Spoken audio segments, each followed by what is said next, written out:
love the theme. I'm curious, how do you have a say in what the theme is going to be every year? Do you give your suggestions and final? I love it. You bet. You bet. Actually, the theme is something that we counsel a lot about. So we look at what's happening in the industry, we look at what's happening in the world. So if you think back on the things that we've had, connect, belong, choose connection, you can pretty well determine what was going on in the world at that time and what was going on in the industry. And we have a lot of say Yeah. in the theme. And the timing of Together was calculated. It was on the heels of Discover. And that's because of what's happening with the way that AI is developing. So we wanted to do Discover. Before that was Unite. All of this is to build upon each other. Discover was a look what's going to happen when AI begins to the potential of AI. And now the potential of AI totally depends on everyone in the industry literally adding what they know, so that their corpus can then be part of what the AI is learning from. So yeah, it's very, very well calculated, and then you'll see what happens next year. I know. It'll build upon that as well.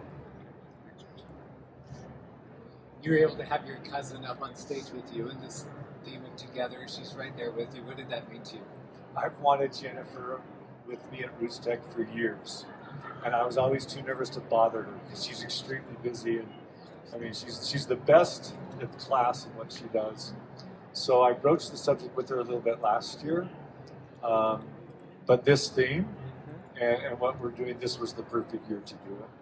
And so it was fabulous for me to be with Jennifer. People don't know this, but our family comes from Utah, but my dad raised us in Colorado and California, and her dad moved from Utah and raised his family in Oregon. So the number of times that Jennifer and I have been together in the same physical place is extremely limited. And we're now both getting, and what's happening is now I've moved to Utah. She's been here forever, but my aunt moved to Utah. My two other cousins moved to Utah. This gravitational pull you have in Utah, I mean, resistance is futile.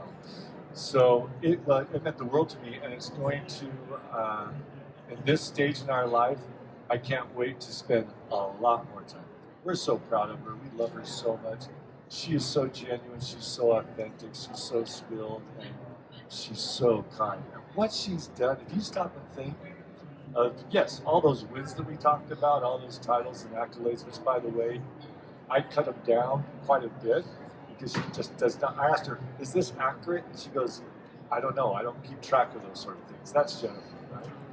But if you stop and think of the number of lives that she's helped change with the women that have played for her and the girls who have been playing with her since they were young, that's the power of Jennifer. So I was thrilled. Sorry I took a long answer, but thank you for asking, because I want to talk a lot more about Jennifer than I was able to in the 15 minutes on stage. Hi. What's the key takeaway from RootsTech that you want people to leave here with? I want the theme to be the key takeaway, and how they can apply that to themselves. That's why I like the fact that Jennifer introduced that idea of goalies, defenders, midfielders, and forwards, because everyone should be able to identify that. My mother, 94 years old, she didn't realize that she was a defender by holding on to those photos in the scrapbook. And so I want everyone to say, oh yeah, not only do I belong and I contribute, but I can do that. I don't have to worry about all the technology, all of the science and genealogy. Others are experts at that, but I can participate if I simply add what I know and do my part. So I hope everyone will leave with that, and I hope everyone discovers something new, like Jennifer's discovered a few things new today on the stage. Steve, what do you think? What do you think what do you think FamilySearch's biggest advancement in genealogy has been to Thank you for asking. I think really knowing our role and defining it super well, consistently year after year, and that is We want to simply be the non-competitive, open, innovative facilitator for the whole industry. I hope the last thing that people ever think about RootsTech is that this is about family search. We are the hosts, but what do good hosts do? They don't think about themselves. They're always thinking about their guests and the others. And so I think we've tried to be very consistent in every interaction we have, both with our patrons and the wonderful customers of the industry, and especially with all of our industry friends here. We don't compete with anyone. We're all about lifting the whole industry. RootsTech is just one way that we do that. It's maybe one of the more visible ways we do it, but we do it 365 days a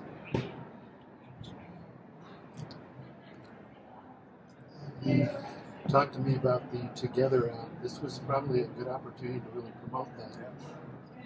This RootsTech. Yeah, you'd think that would be a good opportunity. The nice thing about our Family Search Labs is that we put that in labs, and I think it was said today in the tech forum, we test. And so, yeah, if I was concerned about a marketing approach to it, this would have been the ideal time to do it. But I'm not concerned about that. It still needs to be tested. It needs to be tested, especially for a global application. It needs to be tested for real relevance of what it can actually achieve. So we still love the concept. We're still looking at it, but we are not hesitant at all to keep it in labs for a while. And many things, by the way, we do in labs, then we take out of labs and we don't launch. And it's usually not no to that. It's usually not yet. So there will be a right time and a few tweaks. So it's in labs. We'll see what happens if we ever just launch it out of labs, or if we let it rest for a while until the time is just right. Could you do the brief overview of what the app is? Yeah, the Together app was, I love the concept of it. And it's once again talking about together, meaning everyone can participate. So the challenge that I gave the team was, I want you to create the family history application equivalent of a Pixar movie. And what I meant by Pixar movie is it's designed for the whole family to enjoy. Don't create just a nice animation film that the kids like and the parents sit through. And don't create something that the parents love and the kids sit through. Get something that will attract all of them. And that's the whole concept, and thus the different experiences there. As some of them are genealogical, most of them are how to catch your history as it continues, as it unfolds, and that everyone can do it. Everything from building your own avatar to other things. The other thing about the Together app is we started it before generative AI. So maybe when there's generative AI more mature, I think that might be the right time for the tool. Hi, I'm a host for a Portuguese podcast in Brazil, and so my question might be a little bit more towards the Brazilian folks. Please. And I'm starting to see how powerful genealogy is in connecting families and cultures. How does RootsTech envision strengthening these global connections, this global togetherness in the future? And could that maybe include hosting in-person events outside of the U.S., hopefully Brazil? Exactly, I love it. Thank you very much. Yes, we definitely want RootsTech to be a global event, and we started to test doing different events. The biggest one we did was in London, 2019, I think, is that right? And we thought we'd be testing more and more at key cities. Then the pandemic hit. So once the pandemic hit, you think, oh no, that killed it. Actually, the pandemic actually allowed us to achieve our aspirations by doing it online. So we still say that RootsTech is primarily an online event, with which we also have things going on at the Salt Palace. And thus we have the global MCs. That was one way to not just, I have to log in from Brazil and figure it out. I'll actually have someone curate it for me and bring it to me. And then this year there are launch party tests that we're doing. So while we're still holding the in-person event primarily here, I was just with a group in Bolivia last night, But they're doing a big watch party in Bolivia. We're doing it throughout Latin America and Europe. We tested this, by the way, back in 2013 in the Philippines.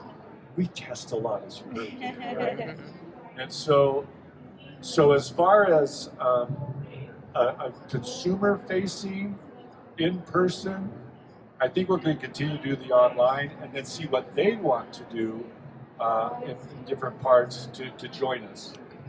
We are, however, expanded a lot our efforts with archivists and genealogists specifically in person.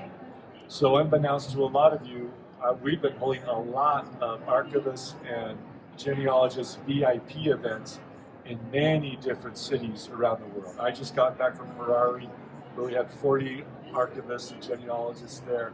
It's more like the original intention of RootsTech back in 2011, but in a very intimate way that we can actually work on very significant projects. And I didn't used to travel a lot until we started to hold those, and now I'm on the road quite a bit. Yes? Okay, sorry. Sorry. Oh, the mic is what controls it. All right. So, youth are an important key to family history work. How do you continue to engage youth, and then also bring these younger kids in as they're becoming youth, like the youth age of 11 and above? That's right. Thank you. Well, we've had a wonderful evolution there, and if you don't mind, I'm going to talk about what we're doing for youth in general, and then I'll talk about specifically what we're doing for the youth members of the Church of Jesus Christ of Latter-day Saints, because this is what we've learned.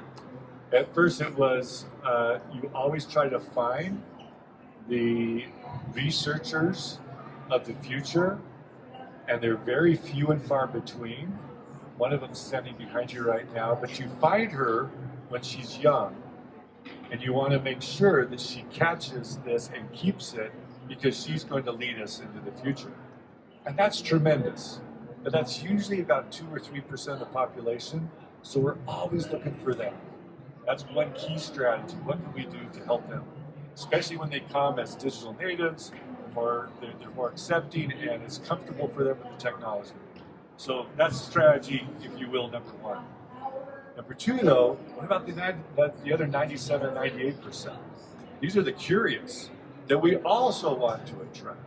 And so that's why we then started to create, we went beyond indexing, which is something they could do, to they wanted to connect. And that's when we created all of the experiences. That's when we redesigned the Family Search libraries because of the children and youth. How do I connect to the past? How do I connect and find out that my own ancestor, but also that I'm related to George Washington? And we saw more engaged that way. Then we found out they actually want to connect to each other. So how do I then, through the past, I won't talk about the past so much anymore, but because of the past, I can tell you how you're connected to a current celebrity, but more importantly, your friends and your classmates and that sort of thing. And we thought we were cooking with gas with that. And then we stumbled on Belong. It's much more than connecting. And this is when we actually saw they would engage. They didn't just want to consume, they would engage. And thus we saw, and we always knew, the young people bring life and vitality to anything they do, but let's let them do it. And that's when we had them actually start to lead out. Now, and so we're still doing that. We're still doing that for all youth around the world. They want to connect, they want to belong, they want to make a difference, and therefore contribute. But specifically for the members of the Church of Jesus Christ of Latter-day Saints, we followed that same trajectory, and then we saw actually more than any of that, they wanted to connect through covenants and ordinances in the house of the Lord. So everything we do now with the youth and now the adults is to always focus first on the Savior. We have more youth and more young people participating in the church because we beeline it to this is all about gathering to the Savior. It's all about Ephesians 1:10. Gather those in heaven and in earth, and they are coming in unprecedented numbers. And then they enjoy the other stuff that we did, but it's really about how can they connect to the Savior and then help others do the same. and we're going to stay locked and loaded on that. So we created, let's always focus first on the Savior, use ordinances ready, because everyone can do that, especially the young people, and then have them contribute by adding what you know. And that's working so well for the young people. It's also the same message we're giving my 94-year-old mother. Thank you so much. Great question. That's exactly what I wanted to say. I love it. Hi again from BYU Idaho. Perry says hi. Thank you very much. We just had to put a plug in for Perry. That's my nephew, by the way. He's our boss. Oh, he is? Yeah. That's great. So I wanted to know, since you are in this capacity, what do you encourage your family to do? What's the one unique thing that you ask of your family, specifically when it comes to family history? I did with my family the same evolution I just talked about, but now it's always about, this is all about focusing on the Savior and gathering people to the Savior through covenants and ordinances. So literally, focus on the Savior. Don't make this about genealogy. Don't make it about the Savior. Use ordinances ready. They all can use ordinances ready. And now I've got my kids and others that are adding what they know. One of my sons, he's fabulous about uploading photos. Another one of my sons got so engaged, he's now in the industry. He's helping with DNA, with legacy tree and that sort of thing. So I follow in my home what I just talked about that we're trying to do, help with everyone else. And ask Perry to do the same. All three of those things, okay? Thank you. Hi. You touched on this already a little bit, but I just wanted to ask, maybe in a little bit of a different way, and if this is repetitive, I'm sorry. Oh. But what are some general principles you talked about with the Together app, it being for parents and for kids that are younger, and then you talked about relevancy earlier. So what are some general principles that you could say to more of like a public audience of relevant principles for all ages for family history? Yeah, we really came upon this back to themes. The relevant for all audiences, everyone, it's connect and belong. And then another one that works, it doesn't matter with whom I'm working with, if they know that we're doing this and targeting the younger generations first, that's there. Preservation, digitization, those are wonderful things we do, but the universal, whether we're talking about archives, governments, other religious organizations, societies, young people, old people, it's connecting, it's belonging, it's everyone deserves to be remembered, and everyone has a story.